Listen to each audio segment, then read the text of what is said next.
ఓజీలో కూడా యాక్ట్ చేశారు, ఓజీలో కనిపించారు. అది క్యారెక్టర్ నచ్చి చేశారు లేదంటే పవన్ కళ్యాణ్ గారి సినిమాలో ఉండాలి అన్న థాట్తోనా? అంటే అలా కాదు సార్. యాక్చువల్లీ పవన్ కళ్యాణ్ గారి సినిమా అయితే ఫస్ట్ నన్ను అడిగింది అత్తారింటికి దారేదో అడిగారు. బట్ నాకు మెయిన్ ఏంటంటే ఒకటి సుజీత్ సార్. సుజీత్ నాకు is one of my best friends. So Sujeeth అడిగినప్పుడు ఎలాగో సుజీత్ అన్న ఒక రోల్ ఉంది చేస్తారంటే, అరే రోల్ ఏంటి అదంతా పక్కన పెట్టు, నువ్వు అడిగే నేను చేస్తాను అన్న. అది ఫస్ట్. రెండోది ఏంటంటే సెల్ఫిష్ రీజన్,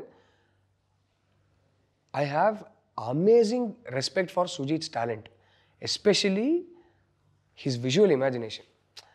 అండ్ నాకు ఇలాంటి కొన్ని డైరెక్టర్స్ ఉన్నారు, అరే వాళ్ళ దగ్గర ఉన్నది అది మనం ఇంకా ఇంప్రూవ్ అవ్వాలి, వాళ్ళ దగ్గర నేర్చుకోవాలని అనిపిస్తే వాళ్ళతో పనిచేయాలని అనిపిస్తుంది.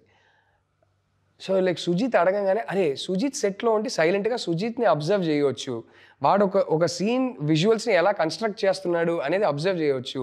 ఇది ఒక గ్రేట్ అవకాశం అని అనిపించింది. So that was my second reason. మూడోది యాక్చువల్లీ ఏంటంటే that role was a much more meatier, much bigger role. But for X number of reasons, it had to be rewritten and re-edited and అది పోయింది. అది అస్సలు 1% complaint లేదు sir. Because end of the day ఆ సినిమాకి ఏది కరెక్టో అది ఇంపార్టెంట్, నాకేది కరెక్టో అది కాదు. చాలా సీన్లు ఎడిటింగ్లో వెళ్ళిపోయాయి, కొన్ని తప్పక వెళ్ళిపోవాల్సి వచ్చింది. Because there were some other issues sir. There was an other character who played my wife. ఒక పాయింట్ తర్వాత మా షూటింగ్ ఆగింది కదా, తర్వాత కళ్యాణ్ గారి ఎలక్షన్స్ అదంతా తర్వాత రీస్టార్ట్ చేసాం. ఆ లోపల she couldn't come back to act. So ఆవిడతో తీసిన కొన్ని కంటిన్యూటీ సీన్స్ మళ్ళీ ఎడిట్ చేయాల్సి వచ్చింది. ఆవిడ లేకపోవడం వల్ల కళ్యాణ్ గారు ఉన్న డేట్స్లో మళ్ళీ అవి రీషూట్కి వాడలేం కాబట్టి తర్వాత ఉండాల్సిన కొన్ని సీన్స్ పోయినాయి. సో ఇలాంటి కొన్ని రీరైట్స్ ఇలాంటివి జరిగినాయి. But it's sir again sir it's nobody's fault.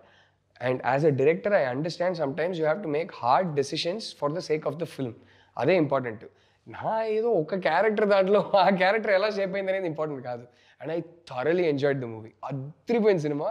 థియేటర్కి వెళ్ళి చూసి ఎంత ఎంజాయ్ చేశానో, అండ్ సుజీత్ గురించి ఎంత ప్రౌడ్ ఫీల్ అయ్యాను. So I'm just very happy I got to work with him and I learn so much from him as a director by just being on a set and silently observing.